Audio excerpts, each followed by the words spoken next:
Hola, ¿qué tal? Muy buenas tardes. Es que tenemos una pequeña falla.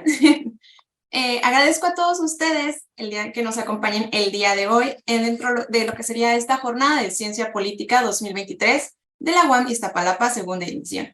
En esta ocasión, tengo la oportunidad de presentar la mesa 15, que son políticas públicas locales. Agradezco a los ponentes que se encuentran con nosotros el día de hoy, al doctor Mario Ramírez Chávez, al doctor Jason Camacho, a la doctora Verónica Marlene Correa y al doctor Miguel Rodrigo González Ibarra. Además de agradecer la presencia y compañía de la doctora Erika Granados Aguilar y a la maestra Fabiola Franco, coordinadora de la Cátedra Madero. Ellas son las principales organizadoras de esta jornada. Sin duda, bienvenidos a cada uno de ustedes. Y el día de hoy tengo el honor de presentar al doctor Mario Ramírez Chávez, quien es licenciado en Ciencias Políticas y Administración Pública, maestro en Gobierno y Asuntos Públicos, y doctor en Ciencias Políticas y Sociales con orientación en Administración Pública, ambos títulos emitidos por la Facultad de Ciencias Políticas y Sociales de la UNAM. Cuenta con un diplomado en Derecho a la No Discriminación por el Instituto de Investigaciones Jurídicas, certificado en Desarrollo Sostenible por por el Banco Interamericano del Desarrollo, y un diplomado del Seminario Internacional a la Dimensión Territorial de las Desigualdades en América Latina del Consejo Latinoamericano de Ciencias Sociales. Bienvenido, doctor. Es un placer tenerla aquí. Muchas gracias, Amaria. Tú me indicas si ya. Perfecto. Adelante, doctor. Cuenta con 25 minutos para su presentación. Ok, bueno, muchísimas gracias. Pues primero que nada, buenas tardes a todas las personas que conforman la mesa, colegas y amigos. Agradezco también tanto a la Universidad Autónoma Metropolitana en su sede Iztapalapa y a la Cátedra Francisco I. Madero por esta invitación, y en especial por ser siempre esta casa abierta al tiempo y además a el diálogo permanente de un montón de dificultades y problemas que, bueno, hacen que las ciencias sociales tengamos bastante que hacer y más en estos tiempos complejos. Yo iniciaré como los libros con una fe de ratas antes de arrancar, ¿no? Porque esto que sucede en las políticas urbanas sucedía antes de la pandemia, ¿no? Y lo digo un poco así porque de repente ya la pandemia se vuelve el gran muro que limita y constriñe todo lo que sucede y pareciera que esto no sucedía antes de la pandemia, y lo cierto es que ya sucedía, ¿no? En este caso hablarles de cómo a través de este enfoque de coaliciones promotoras, ¿no? Diversas actrices y actores han capturado procesos de toma de decisiones en materia de política urbana, que es un subsistema de políticas públicas sumamente complejo e interesante. La primera, bueno, el contexto, ¿no? Hablar de qué tipo de ciudades hacemos en América Latina y México, pues ciudades con dispersión urbana, donde se expulsa a los sectores populares de las zonas centrales, que hay un proceso de deslocalización y relocalización de funciones, actividades, pero también de la población.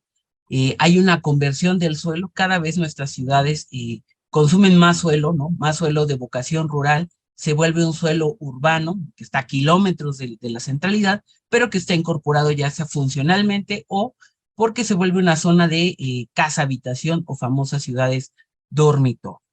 También del otro lado tenemos una fragmentación funcional de las ciudades, ¿no? Es decir, hay unas zonas de la ciudad que están vinculadas a los grandes flujos globales, ¿no? Del capital, de las telecomunicaciones, de la cultura, mientras que otros sectores de la sociedad pues quedan al margen incluso de accesos básicos como es el agua o el transporte público. Hay también una imposición de criterios financieros en la forma en que se ha gestionado la política urbana y la política de vivienda. Pero bueno, para no decir que todo es trágico y que no hay forma de resolverlo, también está el tema de la adopción de la Agenda de los Objetivos del Desarrollo Sostenible 2030, que bueno, específicamente el objetivo 9 y 11 hablan particularmente de las ciudades y las comunidades cohesionadas como una oportunidad para mejorar. Ahora, ¿qué pasa en materia legal? Bueno, pues que tenemos un robusto marco legal, ¿no? Como en muchos otros ámbitos sucede, una constitución que ya lo reconoce, una ley general de asentamientos humanos, ordenamiento territorial y desarrollo urbano, la famosa ley de los tres pilares, que ya piensa en algo que en la práctica parece que el Estado mexicano olvidó y también un poco los gobiernos locales, que es la gestión del territorio, ¿no? La visión de qué hacemos con el territorio y qué hay en el territorio. Muchas veces se le piensa como un lienzo en blanco y lo cierto es que no es así, que hay una historia, que hay una concentración incluso de procesos de desigualdad anteriores a las políticas urbanas. En el caso que yo estudio, que es la Ciudad de México, pues está la propia Constitución Política de la Ciudad de México que reconoce el derecho a la vivienda y el derecho a la ciudad. Y entre esos dos derechos, también reconoce que queda prohibido el desalojo de las viviendas en la ciudad, cosa que en esta administración, y digo esta porque es la que estrenó la Constitución en forma, pues en realidad no lo ha cumplido, ¿no? Los desalojos siguen a la discrecionalidad, se sigue violentando estos dos derechos específicos. También la nueva agenda del desarrollo urbano, pactada en Hábitat y en la reunión de Quito, Ecuador 2016, se establecen una serie de criterios para reorientar el desarrollo urbano, porque a nadie nos queda una duda que, bueno, es un siglo eminentemente urbano, que va a seguirlo siendo, pero que además estamos haciendo ciudades cada vez más grandes, más densas y más complejas.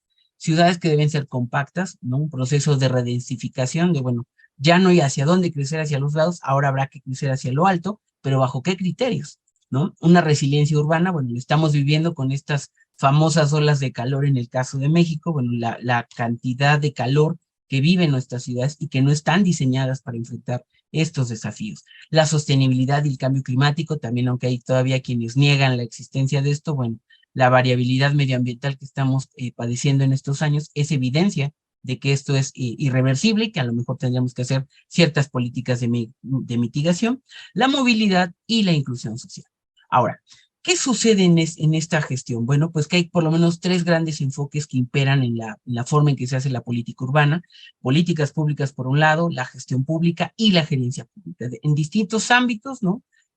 Se utilizan para gestionar distintos servicios, equipamientos, infraestructura o procesos de toma de decisiones en algo en particular que tenga que ver con la política urbana. En materia de políticas públicas, pues tenemos que estas actrices y actores se involucran en ese proceso de decisiones, pero que además lo hacen desde sus sistemas de intereses y de creencias, es decir, ¿qué modelo de ciudad es el que estén impulsando? Bueno, pues ese es el que buscan de alguna manera ir empujando a través de los procesos de toma de decisiones. Hasta ahí no hay ningún problema. ¿Dónde se pervierte el esquema? Cuando estas actrices y actores logran capturar el ciclo completo, ¿no? Y entonces, pues obviamente, ellos deciden desde el diagnóstico hasta la evaluación, pues obviamente por seguir empujando la visión de ciudad que ellos consideran.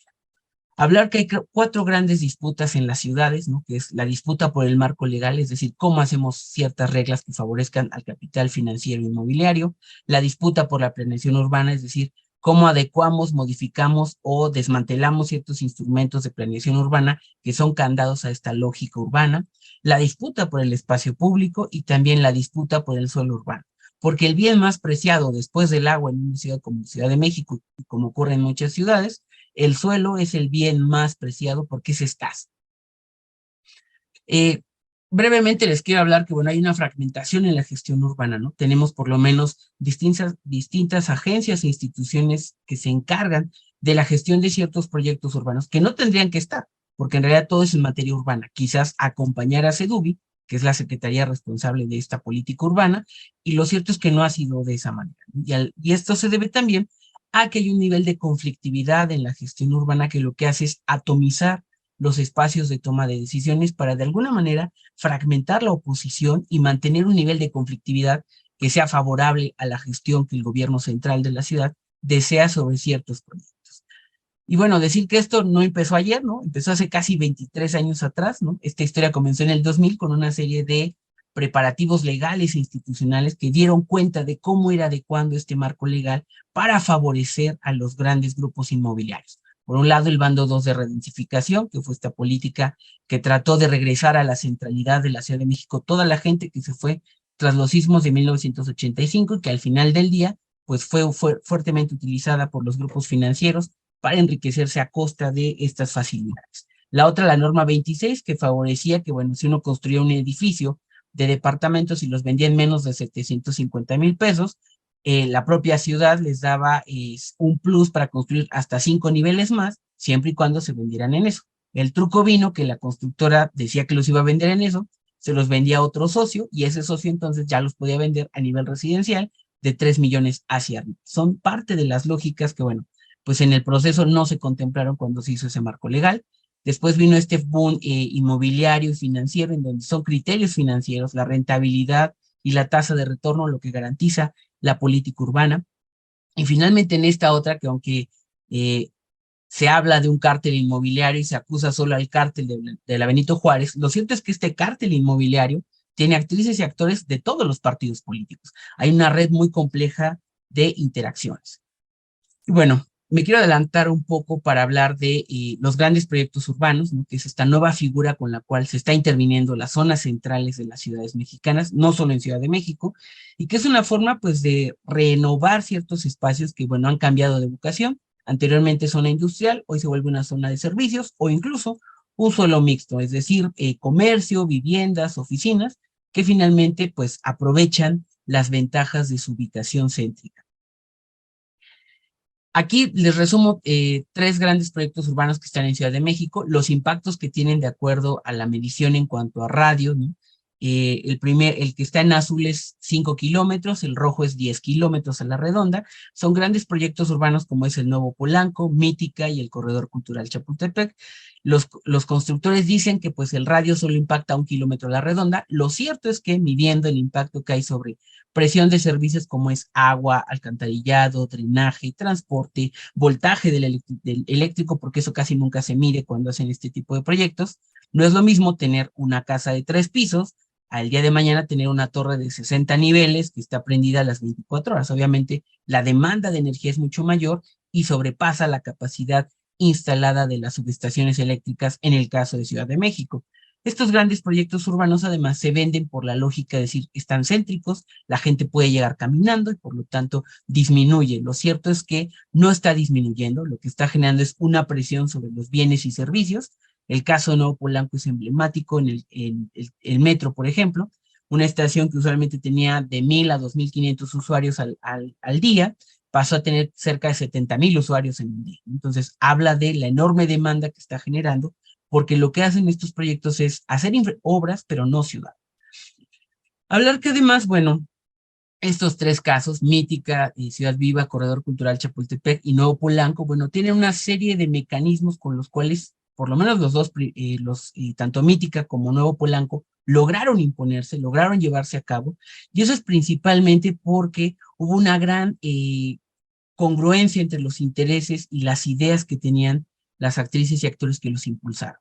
Obviamente fue muy claro quién se hacía cargo de cada uno de los elementos. Me voy a centrar sobre todo para explicar Mítica, que es como el que sigue en proceso, porque además no ha concluido. Esto que ustedes ven es la primera fase, pero es una de 3 fases. Aquí está el proyecto completo, ¿no? Lo que ustedes ven es esta que está como en color salmón de fondo, que son las 2 torres, la de comercio y la de vivienda, pero que en realidad es un gran proyecto en términos urbanos y de intervención que tiene invertidos más de 22,000 millones de pesos hasta este momento, que ya compraron también Centro Coyoacán, uno de los primeros centros comerciales de la Ciudad de México, y lo han hecho bajo una forma bastante perversa que ha obligado a los dueños de este centro comercial a vender. Dicen los discursos, ¿no? Ahora que estamos en estos discursos y los otros datos, ¿no? Pues resulta que dice Fibra 1 que según sus datos, pues no hay suficientes centros comerciales en la zona metropolitana del Valle de México. La realidad es que Ciudad de México, junto a su zona metropolitana, tiene cerca de 550 centros comerciales, 13 en construcción y 6 más proyectados para iniciar en 2024 horas. Es decir, hay un excedente de este tipo de proyectos, ¿no? Tan solo Mítica, que es el que está en color verde abajo, vean todos los que están a su alrededor en color rojo, son centros comerciales que están a menos de 1 kilómetro, la gran mayoría, lo que establece que, bueno, hay una gestión especulativa sobre este suelo. Y bueno, para hablar un poco de esta coalición, bueno, ¿quiénes la conforman, no? Del lado de la Ciudad de México participan todas estas agencias o instituciones gubernamentales. Del lado privado, pues son una serie de empresas de servicios residenciales, inmobiliarias, bienes raíces. Hay un solo banco que es BBVA, fondos de inversión y empresas constructoras. Es una red sumamente compleja y que están haciendo pues trabajo al amparo del marco legal que les permite, pero además bajo una serie de prácticas que Transparencia Internacional señala como revolving door, es decir, la transición de personas funcionarias públicas a consejos de administración de empresas privadas o viceversa, personas que estuvieron en el sector privado y que entran a las agencias e instituciones públicas. Hasta ahí no hay ningún problema. ¿Cuál viene siendo la problemática? Que estas personas tienen información sensible, clave, específica con la cual echan mano para favorecer a los intereses de la coalición promotora o en este caso del gran proyecto urbano que es Mítica. las relaciones que hay, por ejemplo, entre el gobierno de la alcaldía Benito Juárez desde el año 2000 hasta la fecha, en donde, pues anteriormente la Comisión de Gobierno del DF en el Congreso Federal, pues era la que autorizaba el techo de endeudamiento de la Ciudad de México y era un mecanismo a través del cual los gobiernos locales del PAN en Benito Juárez lograban negociar con la Ciudad de México a cambio de pedirle a los legisladores del PAN que controlaban esta comisión que aprobaran el presupuesto del techo de endeudamiento y la propuesta de techo de endeudamiento, perdón, para el gobierno de la ciudad, pues que estaba en manos de partidos de una coalición de izquierda. Así se vería un poco resumida, ¿no? La red de actrices y actores, y además por dimensiones. La dimensión legal que estuvo a cargo de dos grandes empresas como es Deloitte y Pricewaterhouse, dos grandes empresas de consultoría, que se encargaron de blindar este gran proyecto urbano y que lo hicieron de tal forma que, bueno, ninguno de los amparos prosperó.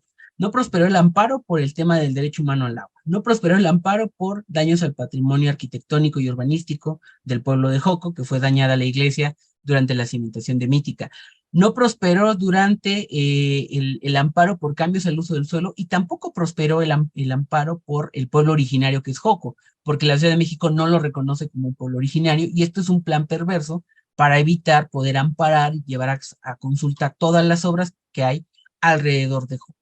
Para que se den una idea del impacto que tendrá Mítica, en Joco viven 3,000 personas, en Mítica se aspira a que vivan 30,000 y trabajen 120,000 personas, es decir, más del 1000% de incremento de población que habrá alrededor de Joco, sin contar aquella que será la población flotante, pues que vaya de visita al centro comercial. Del otro lado, pues ven toda la red en naranja de las empresas financieras y las gubernamentales que están en color verde, que es la administrativa, en donde se dedican a gestionar un poco el conflicto urbano, pero además también se dedican a hacer una serie de proyectos. La Secretaría de Finanzas de la Ciudad de México participa en esta coalición como, bueno, pues se encargan el proyecto de impacto urbano ambiental de Mítica, no hay ningún problema, la Secretaría puede encargar esos proyectos. El problema es que ese estudio no es de dominio público, ese estudio se entregó vía Sedubi al grupo Fibra 1, que es el responsable de Mítica, y ese es un plan perverso, porque finalmente hay una transferencia de recursos públicos a manos privadas, ¿no? Una serie de ex empleados de Mítica que también participan, ¿no?, en los distintos organismos auxiliares que la Ley de Desarrollo Urbano de la Ciudad de México establece, por ejemplo, el de equipamiento e infraestructura, pues es un médico veterinario que, bueno, respeto que sea médico veterinario, pero sabrá de desarrollo urbano lo que yo de medicina veterinaria. Entonces, el problema es ese, que son personas que están ocupando esos puestos para favorecer estos grandes proyectos. El desafío, ¿no? Y pasa lo mismo con el Nuevo Polanco, pasa lo mismo con el Corredor Cultural Chapultepec, que además aquí están todos los proyectos que ya se han construido en naranja, los que están en negro están en este proceso de construcción, y marcado cuál era el proyecto original del Corredor Cultural Chapultepec. El gran tema de esto es que esto no ha parado, ¿no? Esto va a continuar. Y tan ha continuado que, bueno, ya está en la puerta el nuevo gran proyecto urbano, camino al Mundial del 2026, que es la renovación del Estadio Azteca.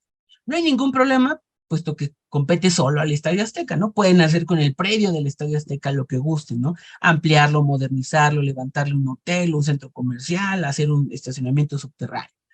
El problema de este proyecto es que, además de esto, ¿no?, que ese es el proyecto en estos momentos que está aprobado, es que toda la zona que rodea al Estadio Olímpico, al Estadio Azteca, perdón, pues es una zona que está en un anteproyecto de ley para cambiar el uso de suelo y permitir que el mínimo construible sea 10 niveles y el máximo sea hasta 60 pisos. Eso rompe completamente con la lógica actual que tiene esta zona. Y eso es gracias a que, pues, el pretexto de la renovación del Estadio Azteca. Entonces, de lo que nos habla es que estas coaliciones siguen trabajando, siguen empujando estos grandes proyectos urbanos al amparo de la ley además, ¿no? Porque la propia Ley de Desarrollo Urbano tiene unas figuras que son incluso contradictorias al propio mandato de la ley, ¿no?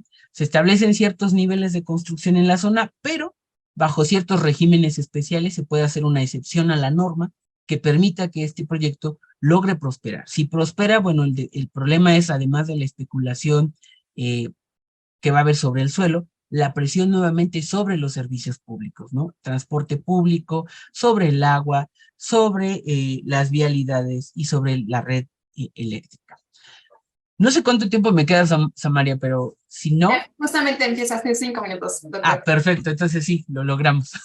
Espero haya sido un poco coherente lo que planteaba, pero al final plantear 4 escenarios, ¿no? En un ejercicio prospectivo, 4 escenarios urbanos, que además, bueno, retoman un poco los nombres, ¿no? De los dinosaurios, ¿no? Porque si no corregimos esto, pues vamos a tener un problema bien complejo con nuestras ciudades, ¿no? Y en este caso, el primero, que es el catastrófico, ¿no? La megalópolis indóminis, ¿no? Es el colapso, es el desorden, la depredación de los recursos, la expansión sin control de esta mancha urbana, la especulación financiera inmobiliaria mantiene como hasta ahora su ritmo, la financiarización del suelo rural, es decir, más hectáreas de educación agrícola siguen siendo incorporadas a los espacios urbanos, la desarticulación de los territorios, la segregación y fragmentación, y además la constitución de ciertos espacios como fortalezas o enclaves dentro de la ciudad. Es decir, las profundas desigualdades que tienen nuestras ciudades van a continuar si no logramos hacer una justicia espacial que pasa pues finalmente por una serie de mecanismos de gestión del desarrollo urbano que lo que haga es distribuir los costos y beneficios, porque ese es el gran desafío de la planeación urbana. Una urbe tiranosauria rex, ¿no? Que es un poco, pues igual, es el desorden, hay una depredación de recursos, hay una expansión sin control, se sabe del problema, pero no se atiende, ¿no? Hay falta de capacidad de gestión, ¿no? Resulta que en un estudio que hace varios años los colegas de la Facultad de Arquitectura en la UNAM hicieron, más de la mitad de los responsables de gestionar el desarrollo urbano en gobiernos municipales de este país resulta que no tenían ni siquiera, en primer lugar, la preparación técnica, ¿no? Es decir, no eran arquitectos, ingenieros o con alguna especialidad en materia de desarrollo urbano o de administración pública para gestionar el desarrollo, ¿no? Entonces, habla de la falta de esa capacidad de gestión. La otra puede ser este diplodocus urbano, ¿no? Es vulnerable a los cambios del entorno, ¿no? Como estos grandes gigantes vegetarianos. Hay un impacto desastroso ante un evento inesperado, ¿no? Ya sea una onda de calor, lluvias atípicas, que son lo más típico en estos últimos 20 años, sigue habiendo una depredación de recursos, hay una expansión sin control, pero aquí lo interesante es que la gestión está hecha a modo, ¿no? Aquí la gestión lo que permite es, bueno, mantener un montón de conflictos urbanos abiertos a cambio de que alguno de estos grandes proyectos que le interesan a la coalición y que además participa quien gobierna, pues logre llegar a buen puerto pese a la oposición vecinal. Y el otro, pues que sería como el escenario ideal, ¿no? El capibara por el derecho a la ciudad, que pensemos que el capibara que está aquí junto al cocodrilo, pues es la ciudad, mientras que el cocodrilo es la voracidad financiera y especulativa. Es una ciudad que, bueno, busca ser incluyente, funcional, urbano-rural, es decir, rompe la dicotomía de lo urbano-rural, porque si bien hay zonas rurales cerca de la Ciudad de México, pues podríamos refuncionalizar en términos de pagar los servicios ambientales que prestan a la metrópoli. Por ejemplo, toda la zona sur de la Ciudad de México, que es una zona todavía lacustre, que puede producir alimentos vegetales para la ciudad, que puede también prestar servicios ambientales por todo el bosque que pues, finalmente filtra el aire de la ciudad, que permite recargar el acuífero, y lo mismo podría ser hacia la zona oriente. Hay un proceso de justicia espacial que busca distribuir las cargas y beneficios de esta planeación y gestión del desarrollo urbano, y finalmente donde se reconoce el hábitat, ¿no? Es decir, distintas formas de vivir y de hacer ciudad, porque ese es el gran tema que tenemos. Se construyen obras de infraestructura, se construyen edificios, pero no se hace ciudad. Y hacer ciudad implica saber, bueno, si vamos a meter un proyecto como el de Mítica, cómo va a interactuar con el vecindario, cómo va a impactar a Joco, cómo va a impactar a la zona de Coyoacán y cómo va a impactar a la ciudad en su conjunto, ¿no? No nos oponemos a que se construya y se modernice ciudad. Incluso la ciudad tiene que crecer para arriba, no hay forma de seguir creciendo de manera horizontal, pero además tiene que hacerlo con una visión de justicia espacial en donde se distribuyan las cargas y los beneficios. Y bueno, yo lo dejaría hasta acá. De mi parte, les agradezco su atención. Muchísimas gracias, doctor Mario Ramírez Chávez. Una ponencia sin duda muy interesante. Y bueno, ahorita vamos a dar comienzo con la ponencia titulada Política Urbana en México, Paradigma, Actores y Cambios, por el maestro Jason Camacho, quien es candidato a doctor en Ciencias Políticas y Sociales con orientación en Administración Pública por la UNAM. Es profesor de tiempo completo de la licenciatura en Relaciones Internacionales de la Universidad Rosario, Castellanos. Asimismo, se desempeña como profesor de asignatura de las Facultades de Ciencias Políticas y Sociales y de Arquitectura de la UNAM, así como de la Universidad Iberoamericana. Actualmente funge como secretario ejecutivo del Comité Operativo de Seguimiento de Políticas Públicas y Programas del Consejo Nacional de Vivienda de Ciudad. Ha colaborado en el proyecto de investigación Teorías Actuales y Enfoques Alternativos de las Políticas Públicas en México, de la UNAM, y es fellow del proyecto Consolidación de la Corrupción en el Proceso Subnacionales de Políticas Públicas del CIDE. Bienvenido, maestro Jason Camacho. Adelante con su presentación. Ok, muchas gracias, Amaria. ¿Sí me escucho? ¿No hay problema? Sí, sí se escucha, maestro. Ok, perfecto, muchas gracias.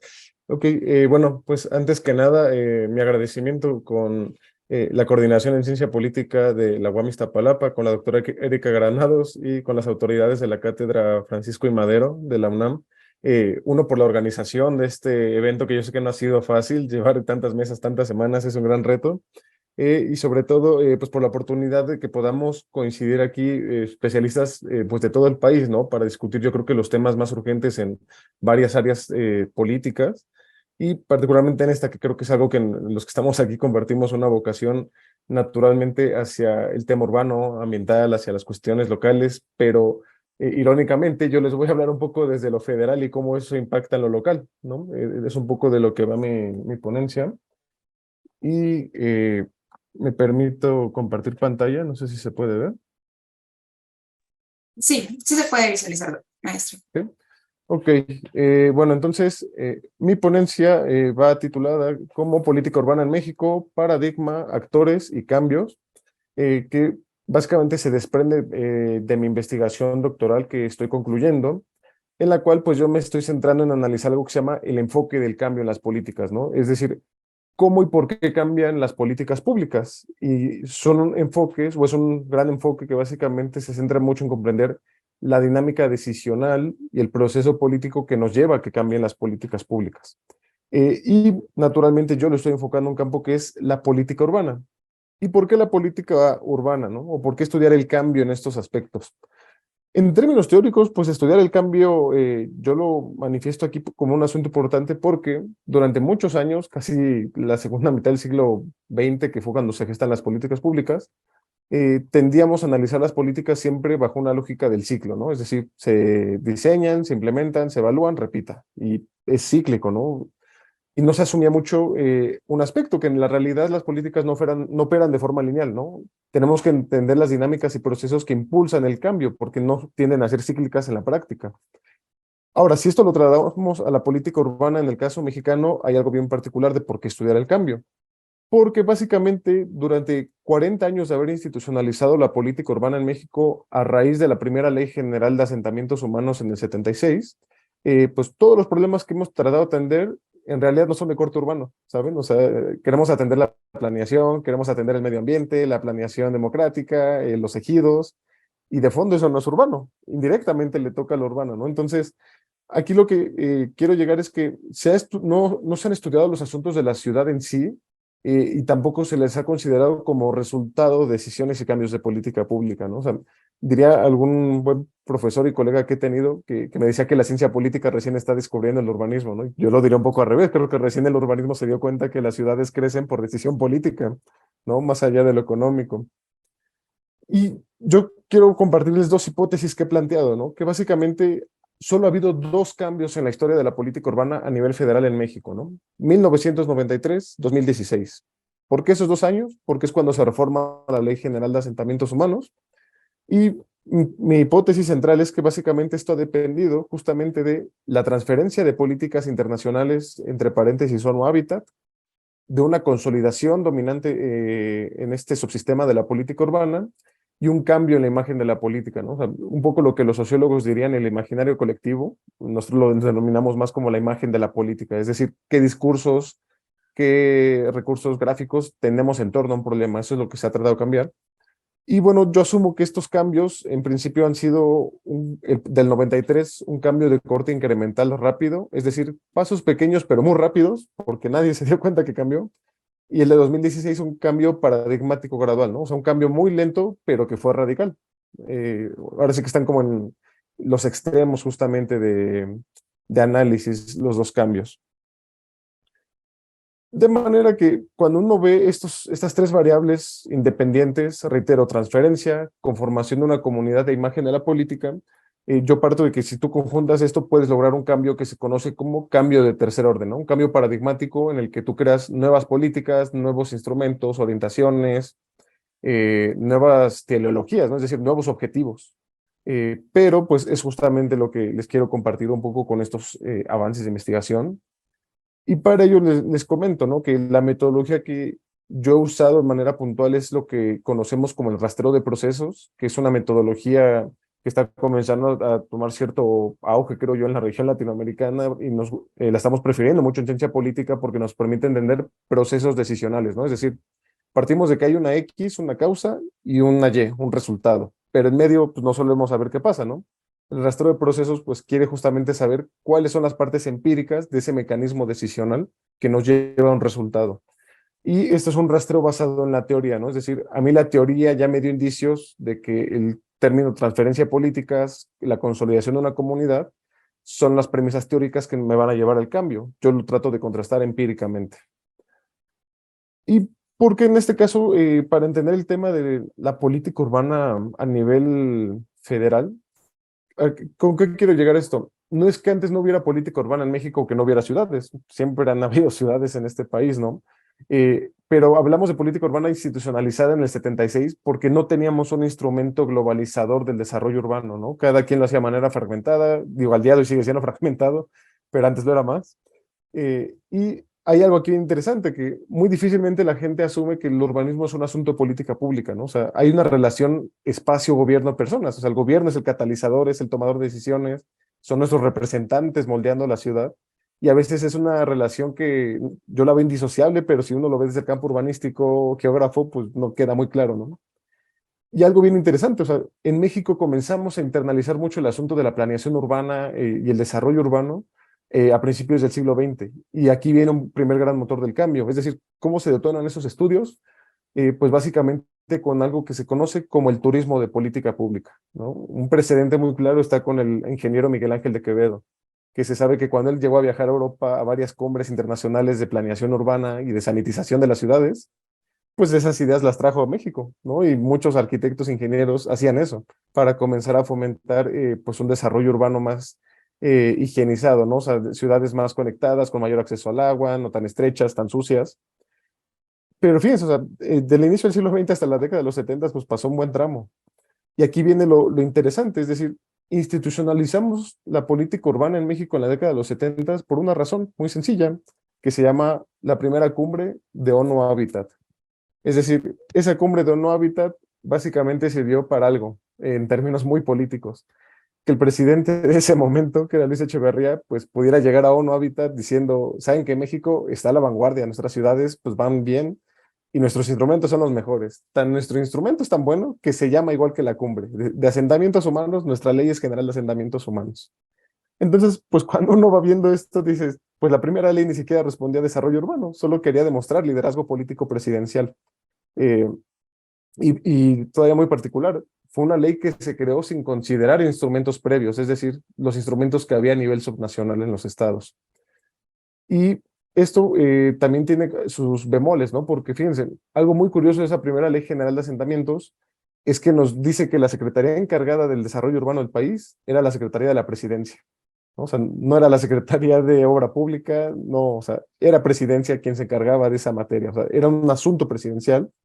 Y bueno, básicamente lo que comenzó a darse ya con esa institucionalización más seria y a lo largo del siglo XX en general, es algo que se conoce como el paradigma de la planeación racional comprensiva. Es decir, un paradigma bajo el cual queremos y asumimos que si tú haces desarrollo urbano, atiendes todo. Atiendes economía, la desigualdad social, la pobreza, el agua, el medio ambiente, y en tu afán de querer ser tan comprensivo y abarcar todo, pues terminas no atendiendo la ciudad, ¿no? O sea, terminas atendiendo todos los temas, pero no lo urbano, no lo importante.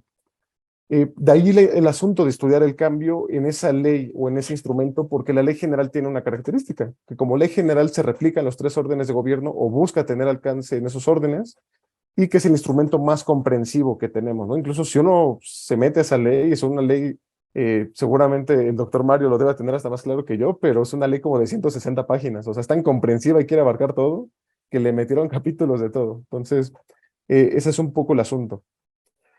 Y bueno, yo para saltarme mucho del asunto de la parte metodológica y demás, solo les puedo o les quiero comentar que para yo comprobar esto, pues recurrí a 7 entrevistas a profundidad con especialistas urbanistas, asesores, algunos jurídicos, académicos, políticos y tal vez se me escapa alguno, y de la sociedad civil, entre esos 7 actores que estuvieron en estos procesos de reforma, ¿no? Y el asunto va así. Primero destacamos muy bien de qué va el contexto y luego el rastreo.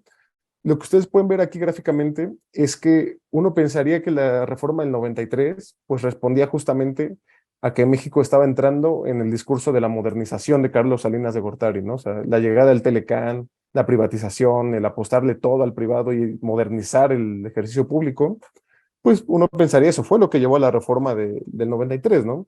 Incluso hay quienes asumen que la reforma del 93 es resultado de ponerle fin al ejido como una figura política y jurídica de dominio del suelo, pero en realidad no, o sea, yo pensaba también lo mismo, y cuando uno se va metiendo justamente al tema de por qué se reformó en el 93 y no en otro momento, eh, reitero, tiene un tinte presidencial político muy curioso, ¿no? Fíjense, mi rastreo de procesos del primer caso, el 93, nos dice estos 3 componentes, ¿no? El mecanismo, bueno, la causa era algo que se conoce como la ambición presidencial de Luis Donaldo Colosio, en aquel entonces secretario de Desarrollo Social en México. ¿Y cuál era el mecanismo causal? O es decir, la lógica que impulsó la reforma de esa ley, pues la capacidad para concertar y lograr acuerdos políticos con la oposición en el Congreso. O sea, el Congreso en esa época, la oposición presidía justo la Comisión de Asentamientos Humanos con Alejandro Encinas.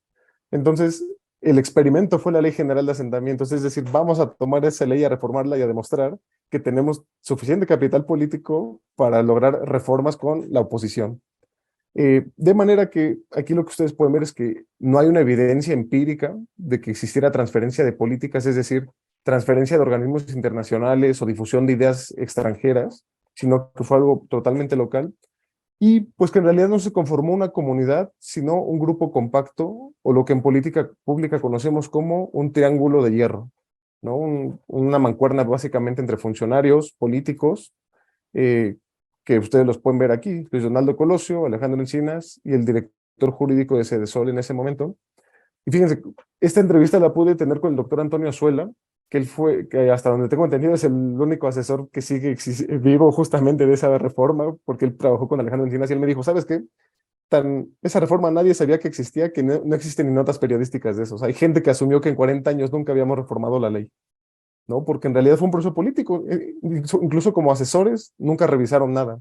De repente un día estaba la ley, al otro se presentó, nadie dijo nada y se votó, ¿no? O sea, a lo que quiero llegar aquí es que parte del componente político de cómo reformamos nuestro principal instrumento de desarrollo urbano, en realidad respondía a un componente político, no a un componente de desarrollo, no a un componente de mejor calidad de vida en las ciudades y pues ahí tenemos un primer gran resultado, ¿no? O sea, comenzamos con la carencia y con ciudades más paupérrimas justamente vinculado al neoliberalismo, al desentendimiento del gobierno ante los asuntos públicos, y parte de esto pues va por ahí, porque en realidad no era un asunto de agenda.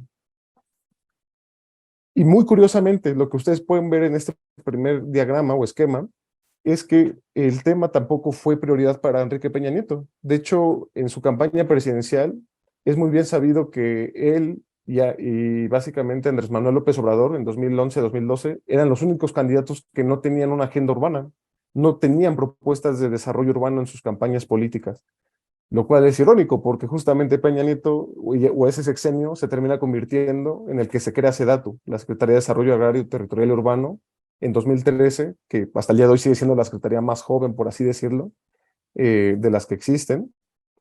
Y también, muy curioso, el tema urbano no era parte de las reformas estructurales, ¿no? O sea, en realidad no era un campo que alguien hubiera propuesto o que alguien estuviera empujando, y sin embargo fue un sector en el que se hicieron muchos más grandes cambios que en cualquier otro, pero muy desapercibidos. Eh, ¿Y a qué responde un poco esto? Y ya que lo puedan ver ahorita en el siguiente rastreo, eh, es esto que les mencionaba, ¿no? A algo que fue un proceso de cambio paradigmático gradual, es decir, fue un cambio muy lento, pero que en términos grandes fue muy paradigmático, porque la discusión empezó básicamente desde 2007, ¿no? O sea, con una cumbre en Monterrey en la que justamente se discutía adecuar el contexto de las metrópolis a la ley general, es decir, ya no hay ciudades aisladas, vivimos en metrópolis, hay grandes metrópolis en el país y nuestra ley general ni siquiera lo considera. Y ahí hubo un interés académico, hubo mucha gente impulsando el tema, sociedad civil, academia, o sea, están muy mapeados, incluso ustedes en la pantalla pueden ver los actores, pero en realidad, como toda buena discusión del tema urbano, quedó en la congeladora, porque pues no es un tema polémico en realidad. ¿Cuándo comenzó a volver a llamarnos la atención lo urbano? Cuando en 2016 se estaba acercando la tercera cumbre de ONU Habitat.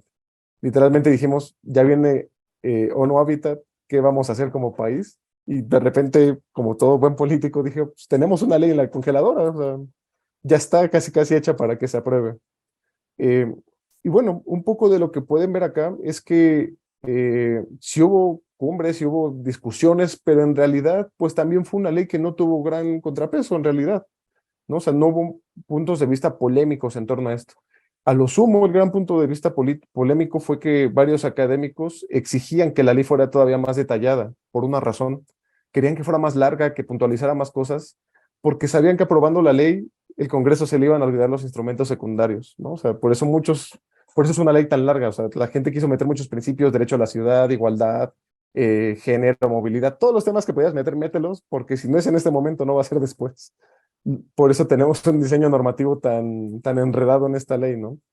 Y también algún especialista me diría, o sea, ¿qué puede tener de bueno una ley que quiera atender tres temas al mismo tiempo, ¿no? O sea, asentamientos humanos, ordenamiento territorial y desarrollo urbano. Pues están conectados, sí, pero muy difusos, porque ¿cuál es el peso en realidad dentro de ello? Pero para muchos, fíjense, lo curioso, ya cuando se da este rastreo y consigo las entrevistas y veo los resultados, eh, no tenía muy claro qué paradigma había cambiado. O sea, algunos me decían, no, pues acabó la zonificación, ya no hablamos de zonificación, hoy hablamos de ciudad compacta. Otros me decían, no, pues en realidad el nuevo paradigma es el derecho a la ciudad, ¿no? Ya hablamos del derecho a la ciudad. Pero pues si uno se va dando cuenta, en realidad el paradigma sigue siendo el mismo, es decir, sigue prevaleciendo la planeación comprensiva. Es decir, queremos asumir que nuestra ley, abarcando tres temas y nuestros instrumentos abarcándolo todo, el urbanismo tiene que resolverlo todo. Ese es un poco el asunto que vemos con este proceso de reforma. Y bueno, un poco de lo que yo me planteé, dije, bueno, pues si ya logramos un cambio, tendría que verse reflejado tal vez en algunos datos de la situación urbana del país, ¿no? Pero en la realidad es que no, o sea, eso es algo muy puntual, que siempre debemos tener muy en claro. Cambios normativos y nuevas facultades no implican nuevas capacidades, ¿no? Hay un detrimento ahí que justamente nunca logramos cumplir en las brechas de implementación con las leyes generales. Y vean estos datos, ¿no? O sea, se sabe que básicamente al año 2019, no digo 2020, de los 2.457 municipios del país, solo 609 tienen planes o programas de desarrollo urbano. O sea, es decir, hay un déficit del 75% de la planeación urbana a nivel municipal, que es justamente donde se definen usos de suelo, las construcciones. O fíjense, este asunto, de esos 205 municipios y demarcaciones, con cierta cantidad de habitantes, el 84% de los planes o programas tenían una antigüedad de 10 años. Fíjense, tan apenas se dieron cuenta del problema que SEDATU a nivel federal está impulsando y asesorando a 193 municipios para que en 2 años logren sacar nuevos planes de desarrollo urbano. Es decir, el tema urbano local volvió a caer a lo federal. Desde lo federal tenemos que definir y ayudar a lo local. Eh, Esto que es algo que se vincula mucho con lo que decía Mario, ¿no? O sea, ¿por qué crecer la ciudad tan desmesuradamente? Y hay un dato alarmante, o sea, de 1980 a 2017, pues básicamente las ciudades crecieron a un 2.5% más rápido que la población. Es decir, el crecimiento de la ciudad no corresponde al crecimiento de la población, está correspondiendo a otros intereses y creencias de ciertas coaliciones, como menciona el doctor Mario. Y vean estos datos también más preocupantes, es decir, básicamente empezando este sexenio, casi 20% de los mexicanos tenían alguna carencia por servicio básico de vivienda, solo, así ya alrededor, solo el 15% del total del suelo reservado de desarrollo urbano tenía una localización dotada de servicios y básicamente hay 4.5 millones de viviendas subutilizadas en México. O sea, ese es el gran diagnóstico. Aún a pesar de que hubo una ley, no esperamos que de un año al otro cambien las cosas, naturalmente, ¿no? Pero vemos que muchos de los instrumentos y programas actuales federales no cambiaron obedeciendo a la reforma de la ley, ni siquiera a los criterios urbanos. Cambiaron a pesar de la ley. Tan es así que hoy podemos ver muchos programas que tienen un tinte de infraestructura social a nivel federal, como puede ser el de mejoramiento urbano, vivienda social, el Programa Nacional de Reconstrucción o Asentamientos Humanos, incluso ahora el Programa Nacional de Vivienda, que buscan hacer eso, ¿no? Es decir, recuperar la rectoría del Estado en la política urbana, porque básicamente durante más de 30 años pues, se dejó a manos de los privados, ¿no? O sea, se están dando cuenta que el Estado está llegando ya muy tarde al tema de la planeación a nivel federal y a poder moldear los instrumentos básicos. E incluso vean, tan es así que mucho del gasto de la infraestructura social se está destinando a un programa particular, que es el Programa de Mejoramiento Urbano, que como ustedes podrán ver acá en la gráfica, pues básicamente 2022 a 2023 triplicó su presupuesto, ¿no? O sea, es decir, se están atendiendo a nivel federal algo que nunca se había hecho, que la federación atienda obra pública, ¿no? O sea, la federación coordinaba políticas, básicamente hacía alineamientos, pero no se metía directo a esa implementación. Y hoy en día, pues ya está pasando este tema, ¿no? Y un poco a manera de conclusiones, justo para no restarle tiempo a los demás ponentes, una, pues que siga habiendo una relación difusa del federalismo, ¿no? Es decir, creo que nuestra retórica y discurso siempre es, la ciudad es algo local, la ciudad se construye desde abajo y son los conflictos locales los que moldean las cosas. Y cuando uno pues ya se va dando cuenta de cómo es la situación actual, hay dos cuestiones. Hay un déficit de capacidades enorme a nivel local que está haciendo que seamos socorridos de nuevo por la federación, es decir, que nos tengamos que alinear y depender muchísimo de lo que nos brinde la federación para hacer ciudad. Y también hay otro tema, o sea, la discusión de la ciudad no está cayendo en el poder ejecutivo, sino incluso en el judicial. Tan es así que vean muchos de los grandes megaproyectos como los de la península o piensen justamente en el gran proyecto del Istmo. Es decir, muchos asuntos perdiales los está resolviendo el Poder Judicial y los está frenando o los está dando el voto a favor, no el Ejecutivo. Otro aspecto que no hay que desestimar el rol de la transferencia de políticas como un motor del cambio. O sea, ya en mi experiencia lo que me pude constatar es México no suele cambiar sus instrumentos urbanos y espero morderme la lengua y que no vuelva a pasar hasta dentro de otros 10 años, pero no reformamos nada hasta que no viene ONU Habitat. Y si ONU Habitat no hace algo, no lo hacemos nosotros. El ejemplo más claro es el término derecho a la vivienda adecuada, que se reformó el año pasado. Solo se reformó porque ONU Habitat creó los lineamientos de la vivienda adecuada. Si no pasaba eso, no lo reformábamos acá. Y pues el asunto acá con este tema del cambio, ¿cambió el paradigma? Pues no, o sea, la planeación racional comprensiva sigue siendo el motor o el marco teleológico de la política urbana. Queremos abarcar todo con todo, y el poder presidencial sigue siendo pues, crucial en este aspecto. Fíjense lo irónico, ¿no? O sea, los que estamos cercanos al sector de ramo 15 de SEDATU y conocemos lo que está haciendo, sabemos que SEDATU históricamente es una secretaría muy gris que no tiene injerencia política en muchos temas y sin embargo se espera que resuelva muchas cosas como el Tren Maya, el Corredor del Istmo y los grandes proyectos urbanos del país de mejoramiento urbano, pero con pocos recursos. Y todo es por una decisión presidencial, es decir, la obra pública es un interés presidencial muy fuerte y de ahí que la política urbana se esté llena de infraestructura social. ¿Por qué? Porque así como pasa a nivel municipal con los regidores y presidentes municipales, cuando tú arreglas un parque, habla bien para tus votantes. Trasladémoslo a nivel federal, si tú haces grandes obras y megaproyectos, habla muy bien para tus seguidores y votantes, ¿no? O sea, es replicar un poco esa fórmula. ¿Y dónde está el cambio? Pues que en realidad la administración pública actualmente a nivel federal pues pasó de ser una reguladora a una implementadora de obras públicas, de infraestructura social y megaproyectos, pero desestimando otros temas como los litigios agrarios, el derecho a la vivienda, que en realidad apenas lo están retomando, y que yo creo que es la discusión que va a ser generacional y que lo tenemos muy claro, ¿no? O sea, el siguiente paso de la política urbana va a ser luchar por el derecho a la vivienda de todas y todos los jóvenes. Y pues hasta que no tengamos eso muy claro o no lo veamos el próximo sexenio, pues sí nos depara un futuro muy negro en términos de decisión política y garantía de nuestros derechos sociales, ¿no? Y pues bueno, a grandes rasgos, pues eso es todo de mi parte. Les agradezco muchísimo su atención. Y bueno, pues les comparto mis redes y mi contacto por cualquier cosa, pues quedamos a la orden, ¿vale? Muchísimas gracias, María. Muchísimas gracias, maestro Jason Camacho. Más que nada, todavía le faltaban unos 3 minutos, pero cumplió con el tiempo.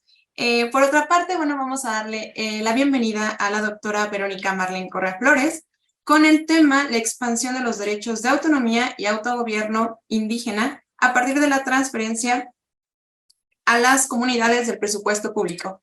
La doctora Verónica Marlene Flores Correa es politóloga, doctora en Ciencias Sociales por la Universidad Autónoma Metropolitana, Unidad Coajimalpa, maestra en Procesos Políticos por la maestría y doctorado en Estudios Sociales de la Universidad Autónoma Metropolitana, Unidad Iztapalapa. Es licenciada en Ciencias Políticas por la Universidad Autónoma Unidad Iztapalapa y actualmente es investigadora de tiempo completo por la Universidad Intercultural Indígena de Michoacán, además de coordinar el programa de licenciatura en Ciencia Política y Administración Pública de la misma universidad. Sus líneas de investigación son presidencialismo, poderes presidenciales, mecanismos de democracia directa y sistemas políticos latinoamericanos. Bienvenida, doctora. Hola, muchas gracias por la presentación. Bueno, ya puedo mostrar en pantalla, ¿verdad? Sí, claro, adelante, doctora.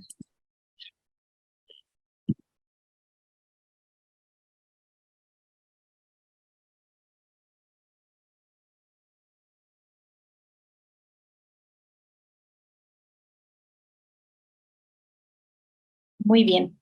Bueno, pues agradezco mucho a la organización de este evento, en especial a la maestra Erika, que tuvo el detalle de invitarme, a la Cátedra Francisco y Madero y en general a los asistentes y a quienes comparten mesa conmigo. Mi presentación, creo que es...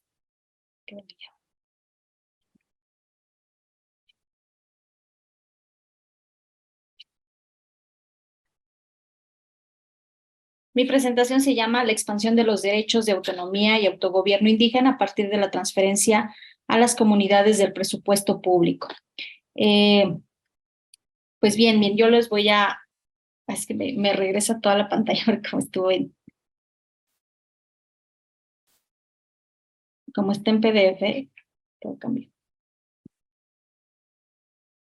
Bueno, pues como todos sabemos, ¿no? Los pueblos y las comunidades indígenas se enfrentan siempre de manera cotidiana a la discriminación, por lo que no es una excepción que en el ámbito político las comunidades atraviesen por muchas dificultades para ejercer sus derechos colectivos.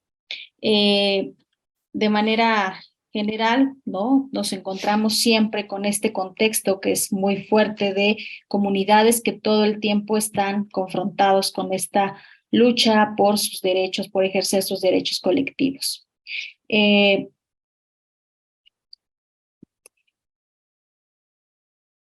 no, me está fallando mucho la presentación, no sé. A ver. ¿No? ¿Tendrá la versión en...? Sí, creo que ahorita ya entendí más o menos cómo es. Lo que pasa es que normalmente la presentaba, como es de Canva, a ver si ahorita ya le agarré un poquito mejor.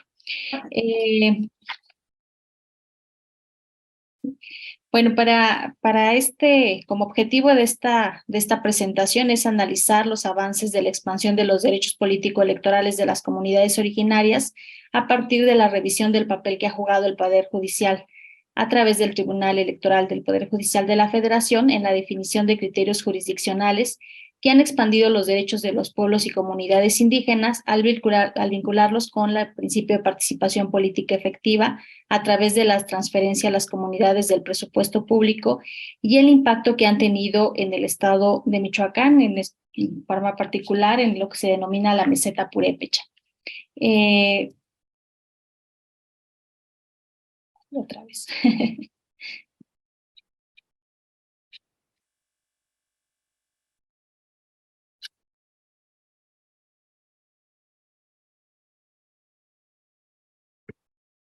Bueno, el argumento central de esta investigación es hablar un poco cómo este aumento de las demandas indígenas para poder ejercer sus derechos colectivos ha derivado en que, bueno, diversos gobiernos latinoamericanos, pero en especial en México, han aprobado leyes específicas que han permitido elegir a las autoridades bajo sistemas normativos internos, además de administrar la justicia de acuerdo a sus valores y de usar sus instituciones políticas para administrar sus tierras y recursos.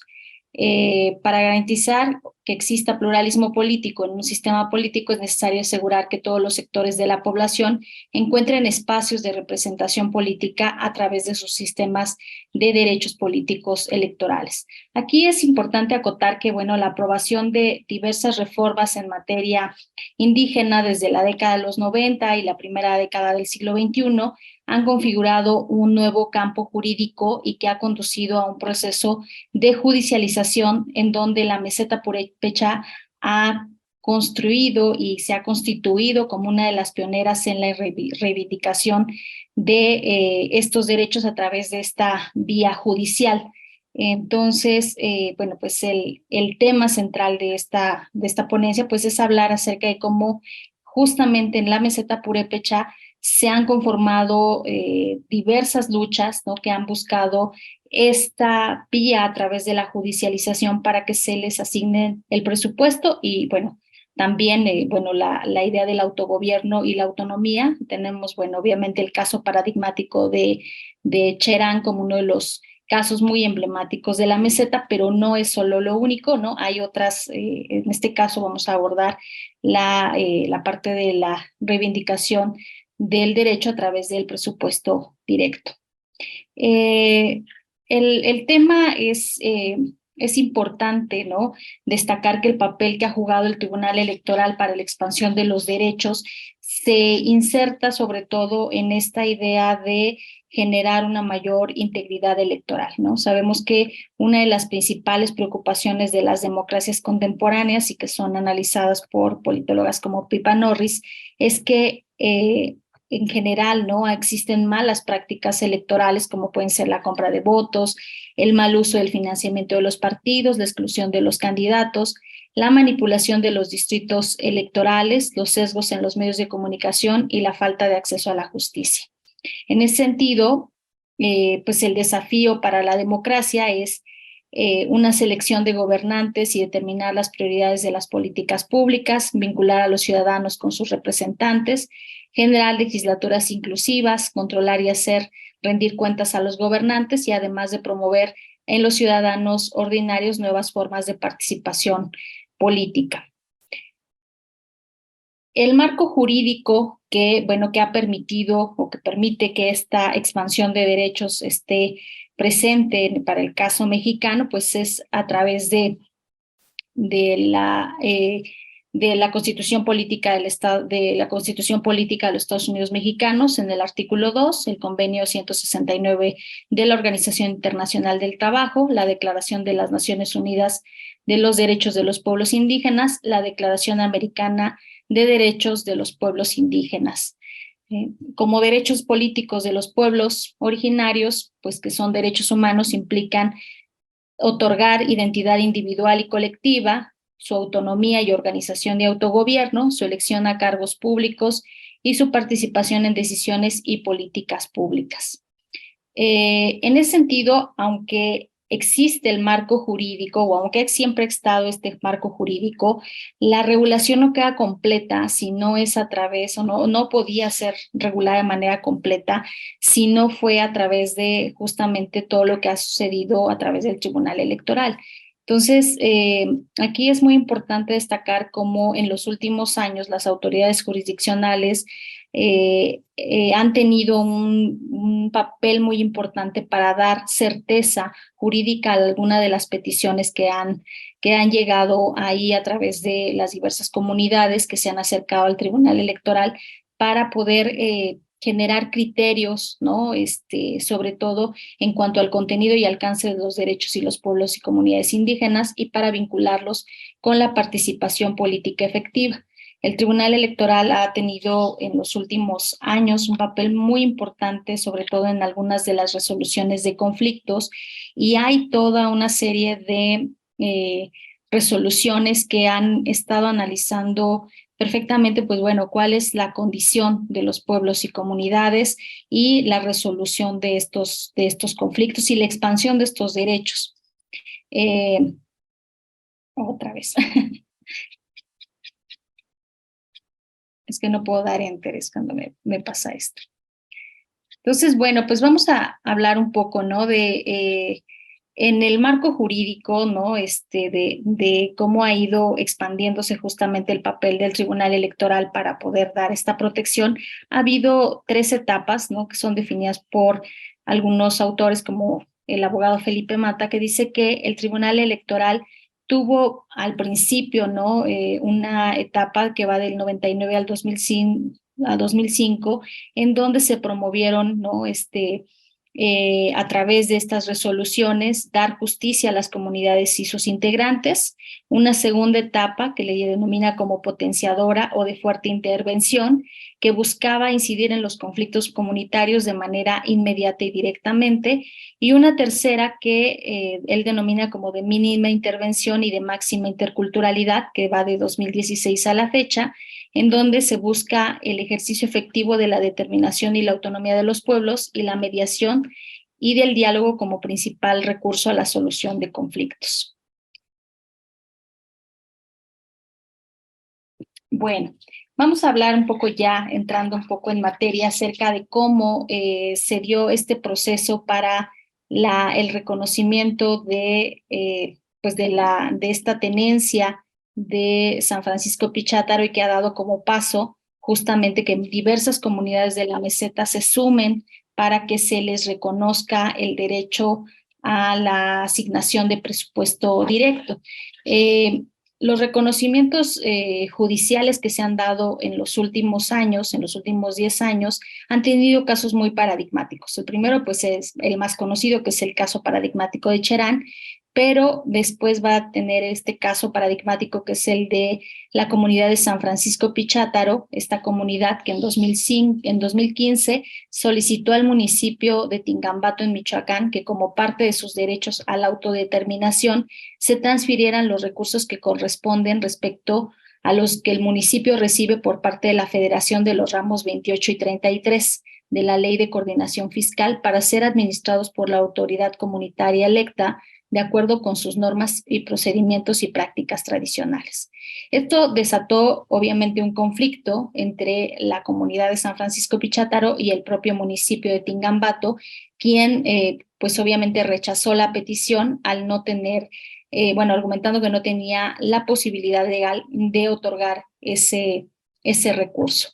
En este caso, ¿no? Esta comunidad recurre al Tribunal Electoral para que a través de este medio se pueda solucionar este conflicto y se puedan asignar el presupuesto directo a través de esta vía.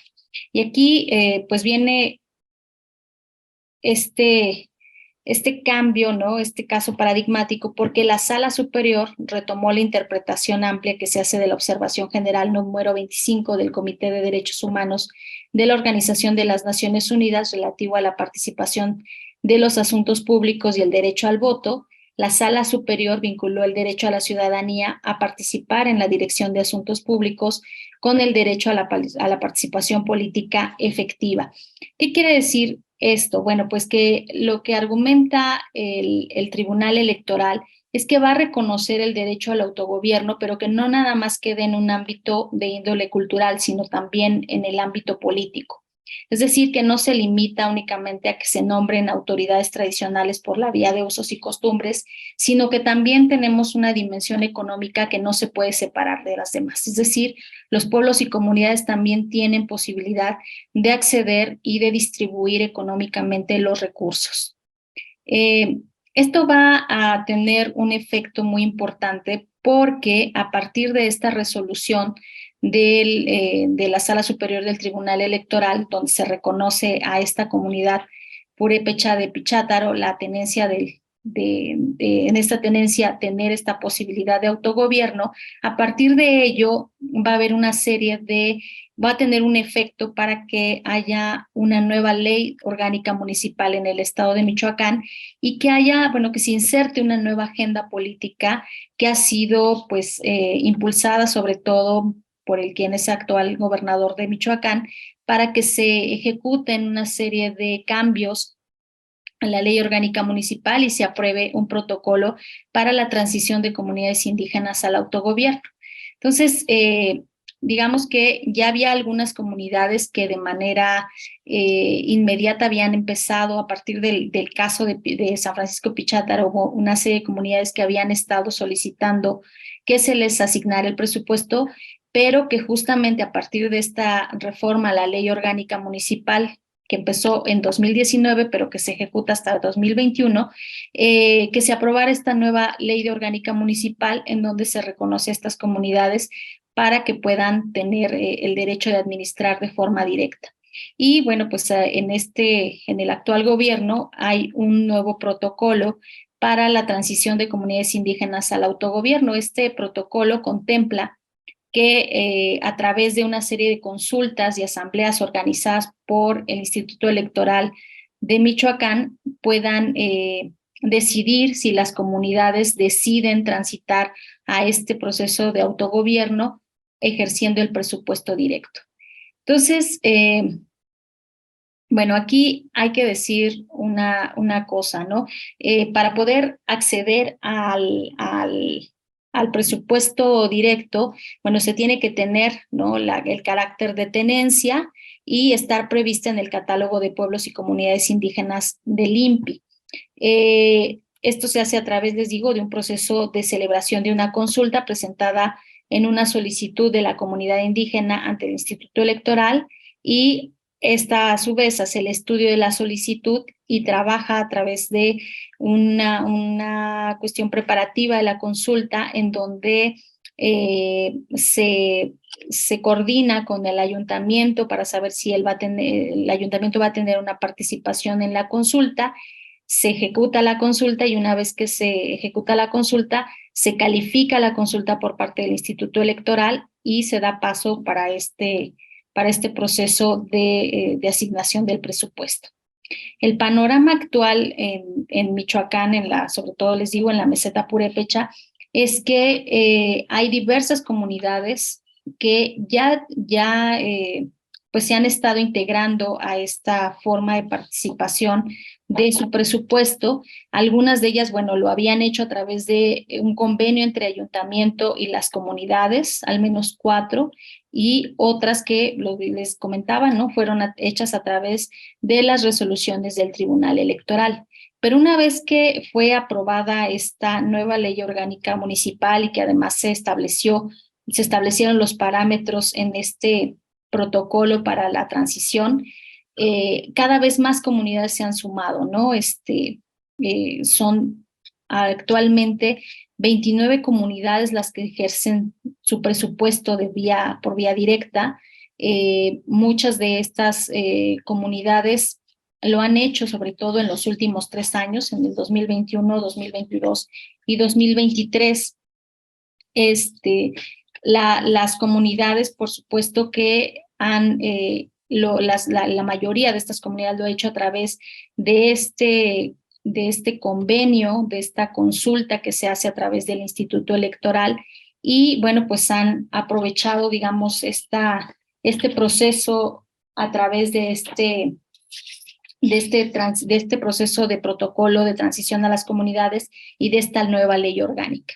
¿Cuáles son, digamos, como las posibles explicaciones y detonantes que han propiciado que las comunidades se sumen a ejercer su presupuesto directo, y cuáles son, digamos, las complejidades de este?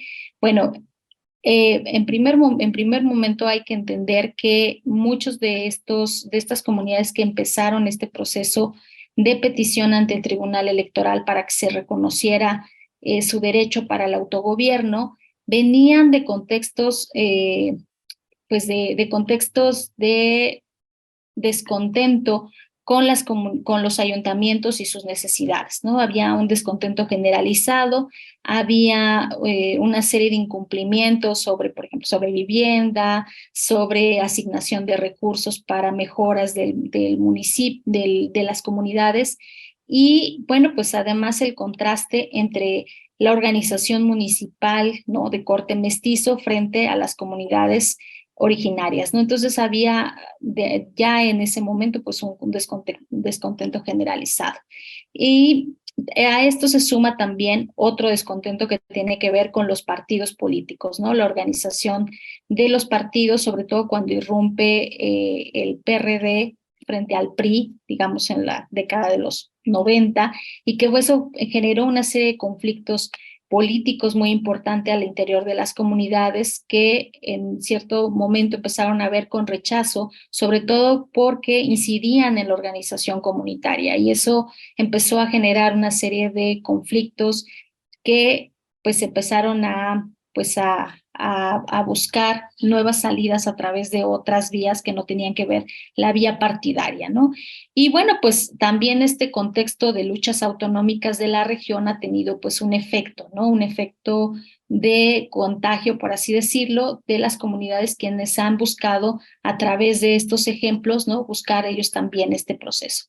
Y hay algo que yo hasta ahora, bueno, empiezo a vislumbrar que tiene que ver mucho con una agenda política impulsada por quien entonces era legislador y quien es actual gobernador, Alfredo Ramírez Bedoya, y otra serie de actores políticos que han buscado a través de estas reformas de la ley orgánica municipal y a través de esta agenda impulsar este proceso de transición de las comunidades originarias. Es curioso cómo en las últimas declaraciones vertidas por el gobernador, él vislumbra que al finalizar su gobierno habrá no solo 29 o 30 comunidades que ejerzan su presupuesto directo, sino que incluso él vislumbra un escenario de al menos 100 comunidades que van a estar bajo esta nueva organización. Doctora, cuenta con 5 minutos para concluir. Claro, sí, ya voy a cerrar. Entonces, aquí hay dos temas que me parecen que desde la ciencia política pueden ser abordados.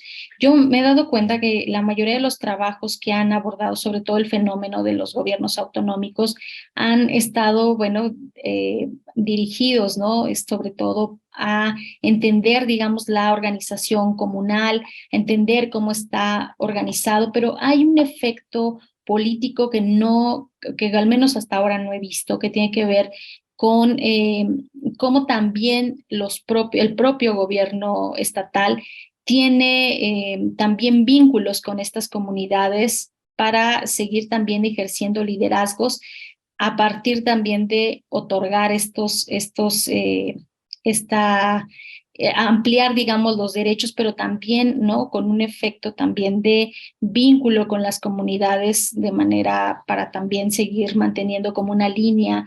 No sé si de clientelismo político, eso es una de las preguntas que tengo y que creo que por ahí se está vislumbrando. Sobre todo lo digo porque algunas de estas comunidades han tenido como acuerdos frecuentes con el actual gobierno para su proceso de transición. Entonces me parece que es una agenda política muy interesante, ¿no? Para poder ser revisada en el contexto sobre todo de las elecciones que vienen.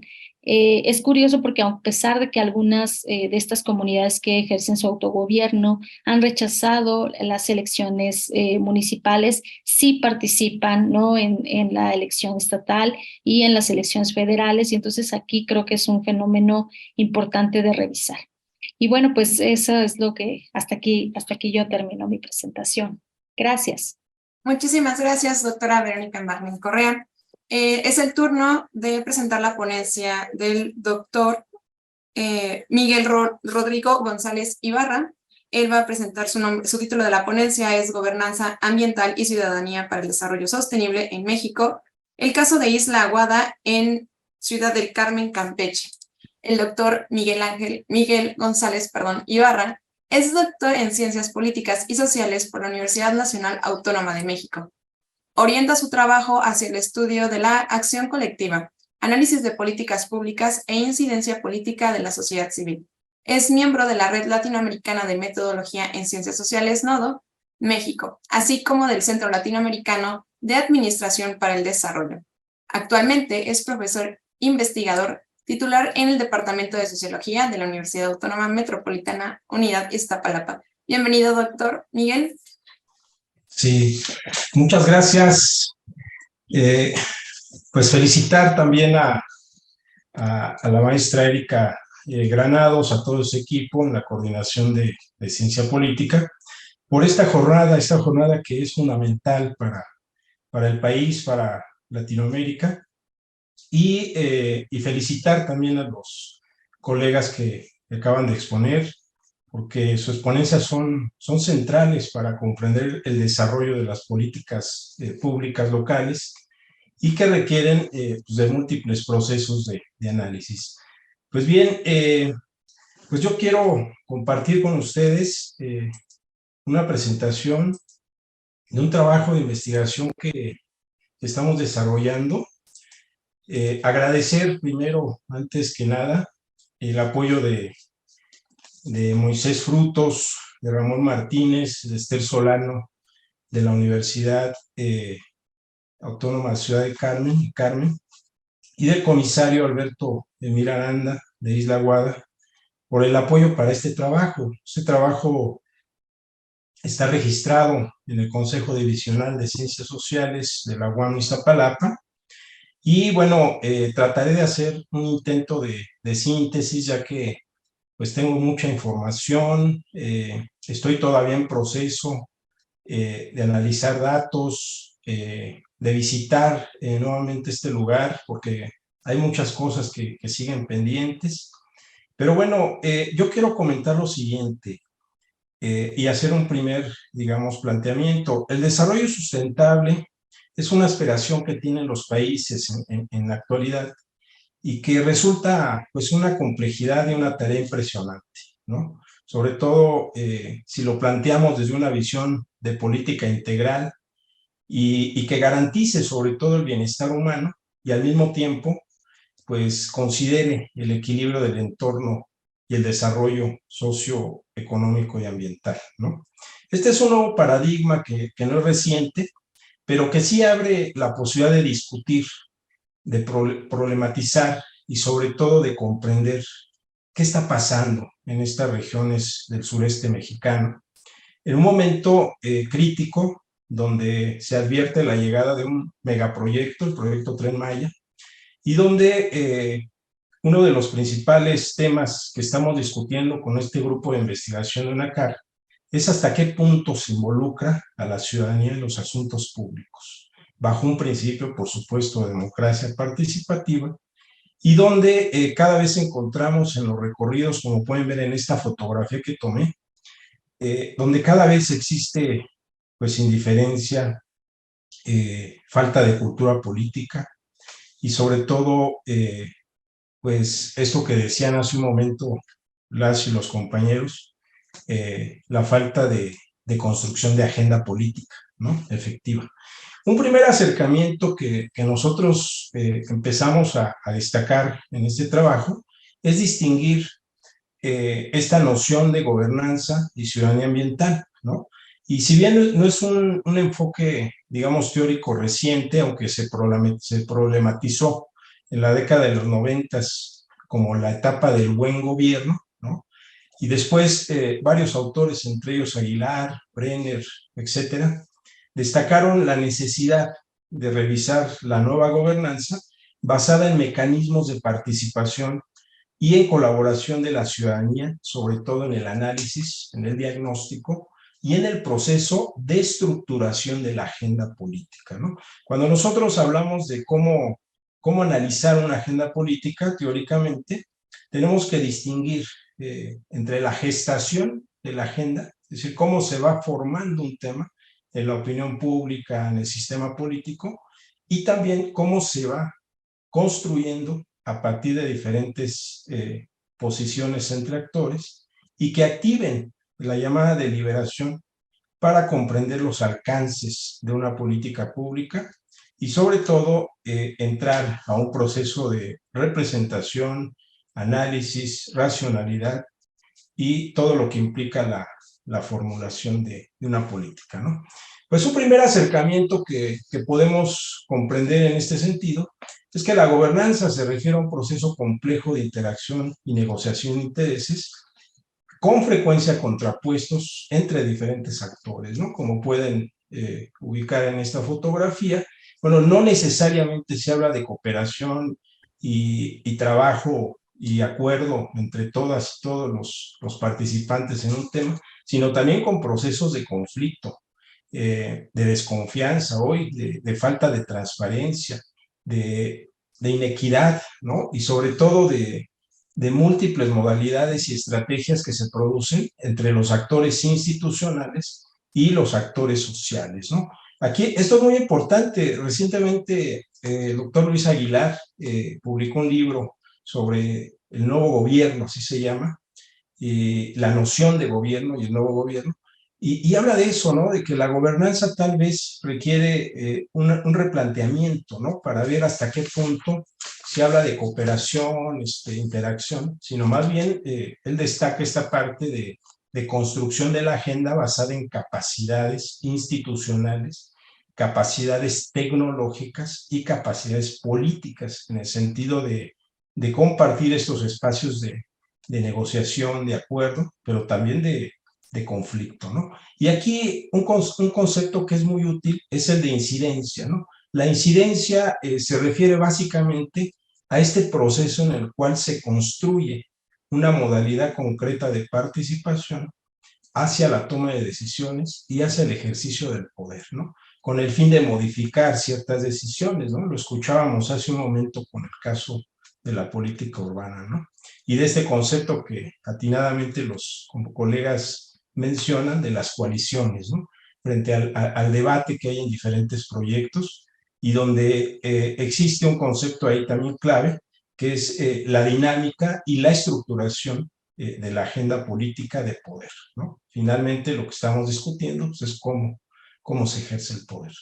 Y aquí el tema de ciudadanía ambiental es muy relevante porque se basa en principios generales de la ciudadanía nacional, ¿no? En estos derechos y obligaciones que están establecidos en un marco constitucional, pero también en otro tipo de derechos que están generándose en las propias comunidades y en sus propias identidades locales, ¿no? Entonces, un concepto de ciudadanía ambiental enfatizaría, por supuesto, los derechos y obligaciones con el medio ambiente, pero también con los recursos naturales, con los ecosistemas y con las características propias de una región o una localidad, ¿no? Usando esta perspectiva, quiero señalar que la ciudadanía ambiental pues significaría de modo muy general preocuparse o estar interesado en el medio ambiente, ¿no?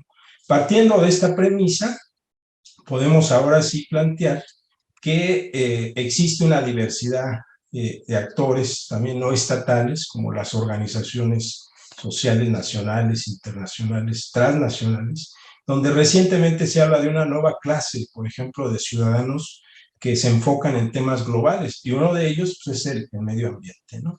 Y entonces, sí quiero destacar eso, porque hoy hay bastante bibliografía en este campo y necesitamos un poco cuidar, digamos, cuál sería la perspectiva utilizada. Entonces, en términos generales, se destaca a la ciudadanía ambiental como esa participación de actores no estatales, pero que están interesados a nivel local, a nivel regional, en los asuntos públicos que tienen que ver con la conservación de ecosistemas, con la prevención, el control de la contaminación y el aprovechamiento de los recursos naturales e incluso con participación social o empresarial, ¿no? Y bueno, también, insisto, un marco importante es comprender las políticas públicas a partir del proceso de estructuración, ¿no? Y este proceso, por supuesto, no es la única, digamos, razón que obliga a comprender este tema ambiental, sino también existen otros relacionados con los procesos ya de ejecución y de evaluación de las acciones de los gobiernos que se realizan.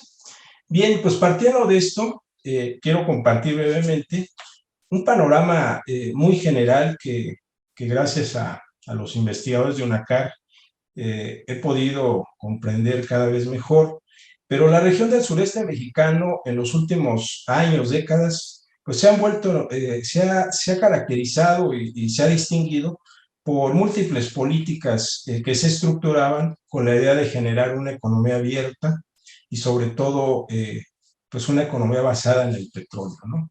Y aquí lo que encontramos es que esta región del sureste mexicano, pues poco a poco se vio rezagada, no solamente por esta digamos, esta política que se impulsó con fines más hacia la explotación del petróleo, sino también por la desigualdad histórica que existe en esta región y los procesos de marginación, pobreza y exclusión que existen en diferentes localidades, ¿no? Teniendo en cuenta esta situación, bueno, pues es importante, ¿no?, destacar este contexto, sobre todo en este estado Campeche, ¿no?, donde la entidad pues recientemente se ve afectada por múltiples proyectos que cruzan, ¿no?, y donde existen manifestaciones del impacto ambiental ya en varias de las comunidades, ¿no? Y también destacar que, bueno, esta región, en el marco de los procesos de globalización, pues se encuentra inmersa, ¿no?, como un polo de alguna manera de desarrollo, a partir, insisto, ¿no?, por las áreas estratégicas de la nación, como el petróleo y el gas, ¿no?, entre otros recursos energéticos, ¿no? En varios trabajos que publicaron Moisés Frutos, Esther Solano y Ramón, bueno, se destaca que el sureste de México, las políticas públicas han sufrido modificaciones sustanciales, ¿no?, como lo sucedido en el resto del país, a partir del desmantelamiento del Estado, ¿no?, a favor del mercado, a favor de las grandes empresas, y finalmente hacia la construcción de políticas públicas con una característica centrada en la inversión extranjera, ¿no?, y en la explotación de los diversos recursos naturales y energéticos de este lugar, ¿no?, incluyendo también el turismo, ¿no? Entonces, esta parte que originó, bueno, pues originó que esta riqueza histórica poco a poco se viera afectada, ¿no?, y el proceso de la definición ahora de la agenda con el denominado Tren Maya, pues se tiene que ubicar, ¿no?, dentro de este marco y dentro de las políticas que se están impulsando como parte de ese proyecto que se dice de reordenamiento y de modernización a esta región, ¿no?, tan olvidada en el país, ¿no? Ahora bien, en este marco se puede afirmar que esta configuración que existe en esta región, insisto, pues ha tenido diferentes procesos históricos y de desarrollo, ¿no?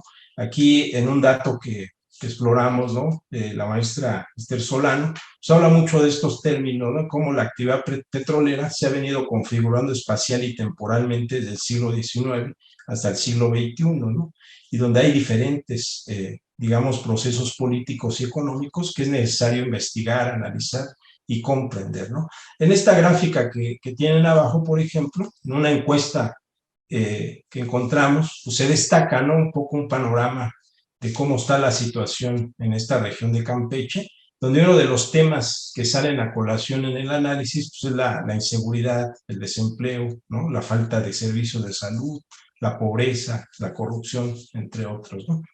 Y comentar también, ¿no?, que Campeche se encuentra situado en una región ya estratégica, ¿no?, por estos proyectos que se impulsan actualmente en esta región, y es una región que requiere comprenderse, analizarse, sobre todo a partir de esta diversidad cultural e indígena que se observa en esta región, ¿no?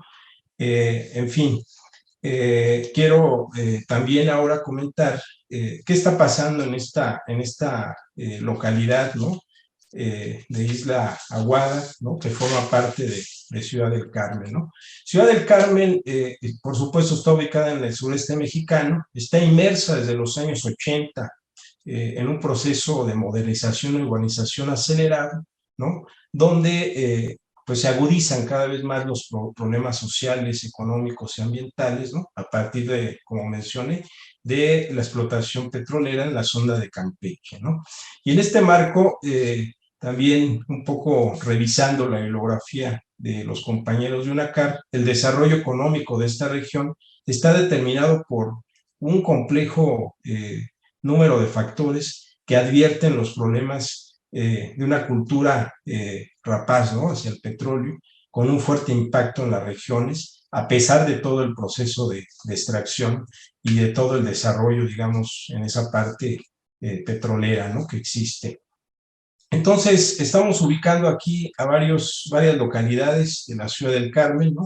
Sabancuy, Amantel, Atasta, Isla Aguada, Nuevo Progreso y Aguacatal, como algunas de las zonas más pobladas, ¿no?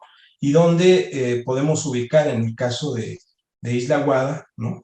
Que en 2020 se registró cerca de 7,000, poco más de 7,620 habitantes, ¿no? Bueno, este dato lo tomamos de algunas bases de datos de INEGI, de CONAPO, pero seguramente ya está más avanzado, a pesar de que tenemos múltiples problemas también de registros, ¿no? Una falta de actualización también de datos y demás, ¿no? Bueno, ha transcurrido mucho tiempo en esta zona, como bien mencionan los investigadores, donde el problema de marginación y pobreza en esta región pues es muy notable, ¿no? Se han levantado datos estadísticos, se han ampliado encuestas, ¿no? Para medir sobre todo situaciones de salud, de migración, de cohesión social, entre otros, ¿no?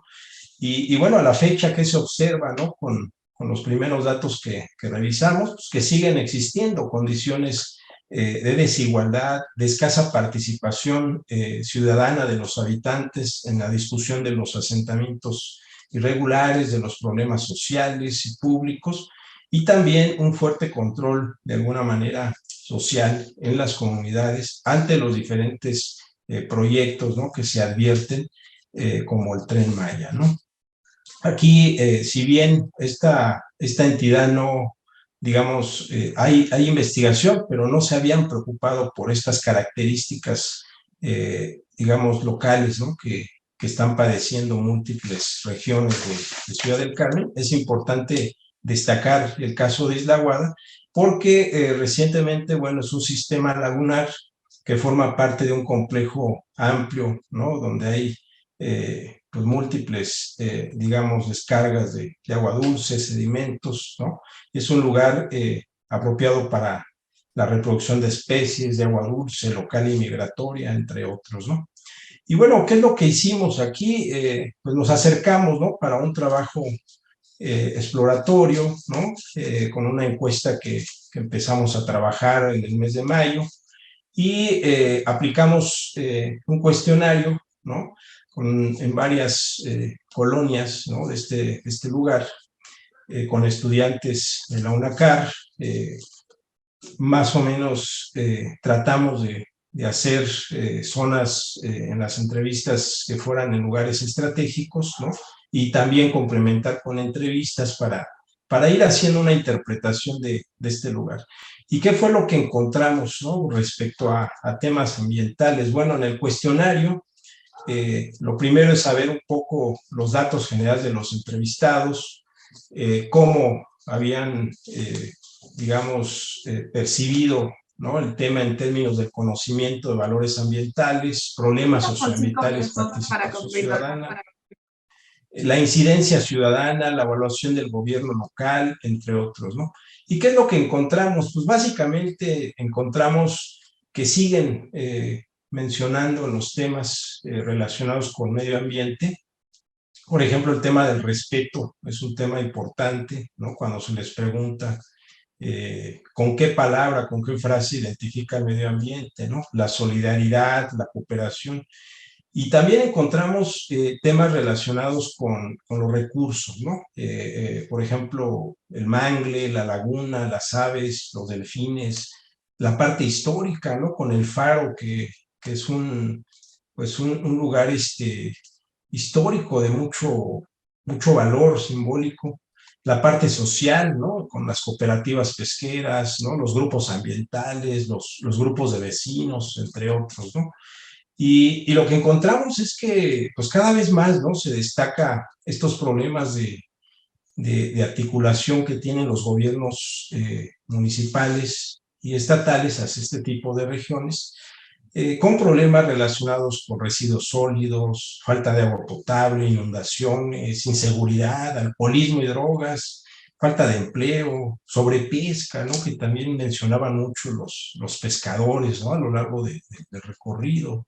Y aquí uno de los puntos importantes que les preguntamos es que en los últimos meses, ¿cuáles eran, digamos, los problemas que habían identificado o si habían sido invitados por alguna autoridad, alguna reunión. Bueno, pues más del 70% dijeron que no los habían invitado nunca, ¿no?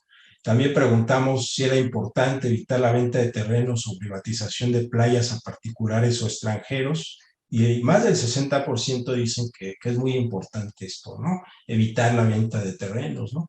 Y finalmente, bueno, encontramos datos relacionados con la evaluación del gobierno, ¿no? ¿Cómo evalúan la gestión de la comisaría, del propio ayuntamiento, ¿no?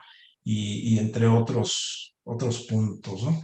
Y bueno, lo que estamos viendo es que una variable importante se ubica en seguridad, muy mala la evaluación, ¿no? En cuestiones de agua potable regular, a pesar de que muchos de los entrevistados, bueno, pues mencionaban que esto iba de más a menos, ¿no? Y también la falta de capacitación, por ejemplo, ¿no? En la ciudadanía para temas ambientales, incluso en las mismas autoridades, ¿no? Y temas que son relevantes en el contexto del megaproyecto Tren Maya, en una zona donde seguramente la afectación pues, va a llegar particularmente con el turismo, en la estación más cerca, ¿no? que se tiene, que es de Escárcega. Entonces, aquí, ¿qué hay algo que encontramos para ir concluyendo, ¿no? Lo primero es que los problemas públicos más expresados, como lo mencioné, son inseguridad, basura, alcoholismo, drogas, falta de servicio de salud, agua potable. Entre la ciudadanía entrevistada existe poco o nulo conocimiento sobre educación ambiental y sobre ciudadanía propiamente, ¿no? Se expresa un valor importante hacia los monumentos históricos, recursos naturales, participación comunitaria, ¿no? Pero a veces no se identifica cómo hacer participación, cómo generar discusión, ¿no? Se subraya esta falta de comunicación entre gobierno y ciudadanos para definir asuntos públicos. Y como lo mencioné, y bueno, es un tema que seguimos discutiendo, se advierte la necesidad de un plan de desarrollo urbano y turístico para el lugar ante la llegada del turismo masivo por el Tren Maya, ¿no? Aquí pueden ver algunas de las fotografías que bueno, en los archivos que encontramos pudimos registrar, incluyendo la entrevista con el comisario, ¿no? De manera informal o de manera especial, ¿no? Finalmente, para concluir en una primera reflexión, ¿no? Considero que la participación social a partir de todos esos procesos pues requiere impulsarse, ¿no? Promoverse, ¿no? Integrar hacia una agenda local, ¿no? Desde el municipio más amplia, más grande, ¿no? Revisando incluso el plan de desarrollo municipal de Carmen, donde ya se empieza a hablar de crear una agenda ambiental, ¿no?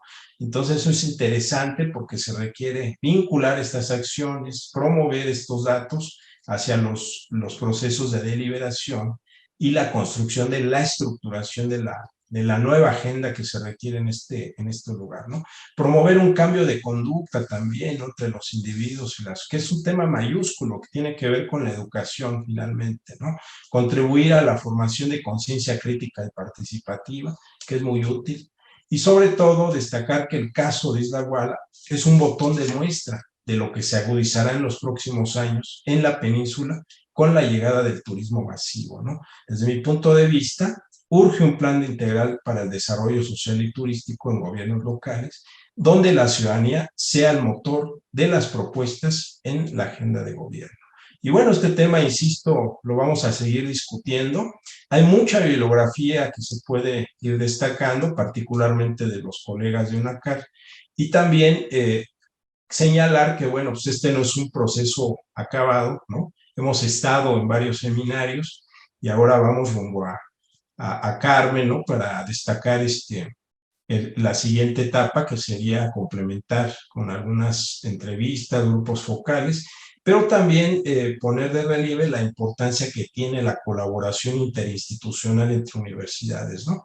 Entre la Universidad Autónoma del Carmen y la Universidad Autónoma Metropolitana, que estamos en este proceso, insisto, donde este tema pues se tiene que seguir discutiendo, ¿no? Y se tiene que profundizar, sobre todo en un contexto, insisto, donde tenemos de frente ya al proyecto Tren Maya con seguramente la visita y la llegada del turismo masivo, ¿no? Que va a haber en esa zona, considerando que revisando los mapas, las distancias, ¿no? la estación de Escárcega está a 1:30, ¿no?, de este lugar. Entonces seguramente Isla Aguada, bueno, pues esperemos que como paraíso, pues no quede en términos del proyecto descobijado, ¿no?, frente al turismo depredador y masivo que se advierte, ¿no? Bueno, pues muchas gracias, agradezco nuevamente y a sus órdenes. Muchas gracias, doctor Miguel Rodrigo. Bueno, vamos a entrar a la ronda de preguntas y respuestas, en donde les agradecemos a todos nuestro público por interactuar con cada uno de nosotros. La dinámica es muy breve, consiste en que cada ponente tiene una pregunta y cuenta hasta con máximo 5 minutos para darle una respuesta. El orden de acuerdo va a ir la pregunta es por el orden de participación. Iniciamos con usted, doctor Mario Ramírez. La pregunta es, ¿qué opina sobre el convenio que firmó la Ciudad de México con Airbnb? Híjole, esa pregunta siempre es tan incómoda. Pues en realidad y digo es incómoda porque ya parece que lo repito en todos lados, pero en efecto, ¿no? Yo creo que lo primero que habría que cuestionarnos, como un gobierno que dice ser una ciudad innovadora y de derechos, pues firma un convenio con Airbnb cuando en todos lados donde ha llegado Airbnb, y ojo, por la falta de regulación, pues ha generado procesos de especulación, ¿no? Yo creo que ha sido muy negativo, ¿no? Ha generado muchísima especulación, sobre todo en las zonas de la ciudad, porque está en las zonas centrales, ¿no? Entonces, vuelvo a lo mismo, la forma en que distribuimos cargas y beneficios, ya lo decía también Jason en ese sentido, ¿no? La política urbana no tiene que ver con esa parte, ¿no? Pero sí hay un impacto de esta lógica de forma de hacer negocios de alquiler, y en donde a lo mejor también habría que replantear cómo participa el Estado o la ciudad en este caso, ¿no? En donde debe ser rector, a lo mejor en la generación de infraestructura, obra pública, en donde deba promover y en donde únicamente deba ser regulador. E incluso en este caso, a lo mejor, pues pensar, ¿no? Así como el Ayuntamiento de Viena tiene todo un bloque de vivienda en alquiler que es propiedad del ayuntamiento para hacerse de recursos, pues a lo mejor la ciudad tendría que hacer algo en ese momento, ¿no? Gracias. Muchísimas gracias, doctor Mario.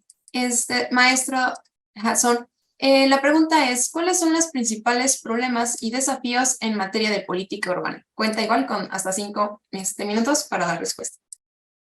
Ok, muchas gracias, Samaria. Es una gran pregunta porque, dado que asumimos que el desarrollo urbano y la política urbana abarca todo, pues uno diría, pues todo, ¿no? Todo urge acá en el tema, pero yo creo que hay 2 temas prioritarios en los que tenemos que prestar mucha atención.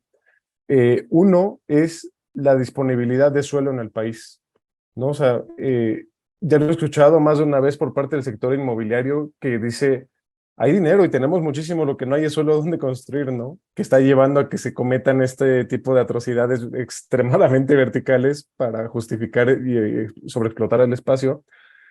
Pero más allá del gran capital es pensar que incluso lo llegué a escuchar, fíjense, por la presidenta de la Comisión de Desarrollo Urbano de la Cámara de Diputados, que a ella le gustaría llegar a promover en su momento el derecho humano al suelo. O sea, que toda persona tuviera un derecho humano al suelo justamente, ya sea para cuestión vivienda, comercial, pero que sí se priorice, porque hay un tema ahí bien importante.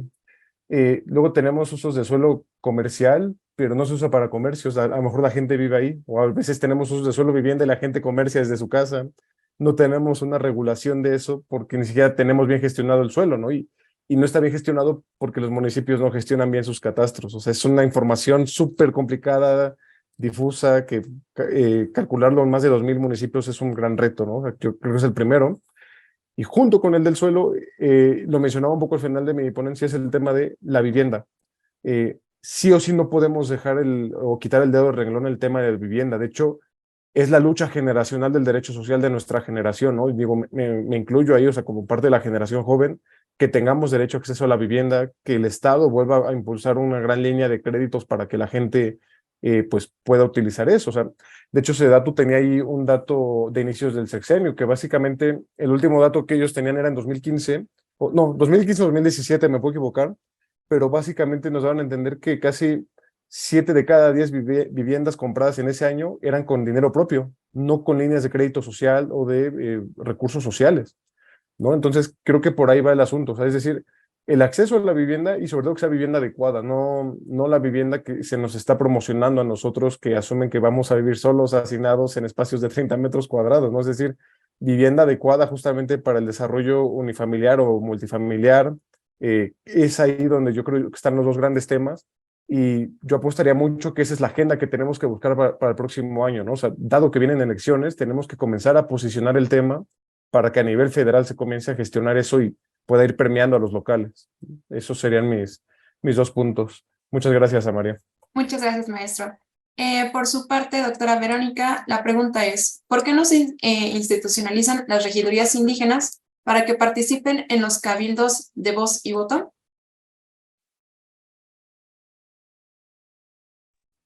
Hola, sí, de hecho, una de las cosas que, pues, de esta apropiación justamente de los recursos ha sido, pues, justamente organizarse como una especie de pequeños ayuntamientos, y en algunos casos sí se han empezado a acomodar estas regidurías indígenas. Es el caso de San Felipe de los Herreros, hasta donde tengo entendido. En los otros casos, apenas la organización política de las propias autogobiernos está todavía pues en ese proceso de organización.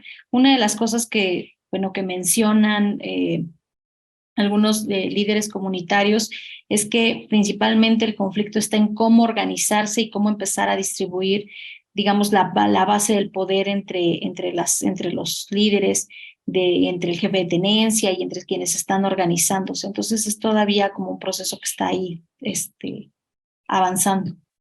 Muchísimas gracias, doctora Verónica. Y para terminar, doctor Miguel Rodrigo, la pregunta es, ¿considera usted que México lleva a cabo una gobernanza ambiental?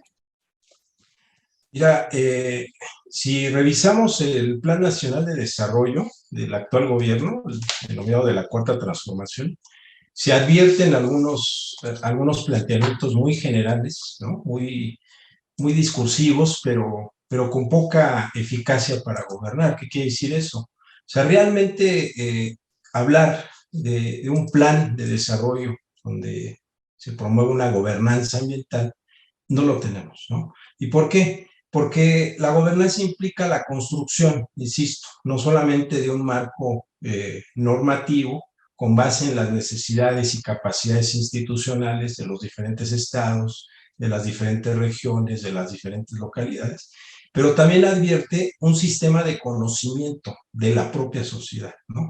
Y más cuando se trata del medio ambiente, ¿no? O sea, si no conocemos o no tenemos un proyecto y un diagnóstico donde se aclaren los asuntos, los problemas y las demandas que se presentan en el país, pues entonces no podemos hablar de decisiones de gobierno basadas en gobernanza ambiental, ¿no? Si lo vemos desde una perspectiva más crítica, más racional, más integral, pues no la tenemos, porque realmente, insisto, revisen el Plan Nacional de Desarrollo, revisen el Plan de Desarrollo del Gobierno del Estado de Campeche, se advierten varios planteamientos, pero en realidad no existe una política o una agenda con capacidades para construir una gobernanza, insisto, basada en asuntos, problemas y demandas que requieren las propias comunidades, ¿no? Y eso es lo que estamos encontrando aquí en el caso de Isla Guada. O sea, Isla Guada es un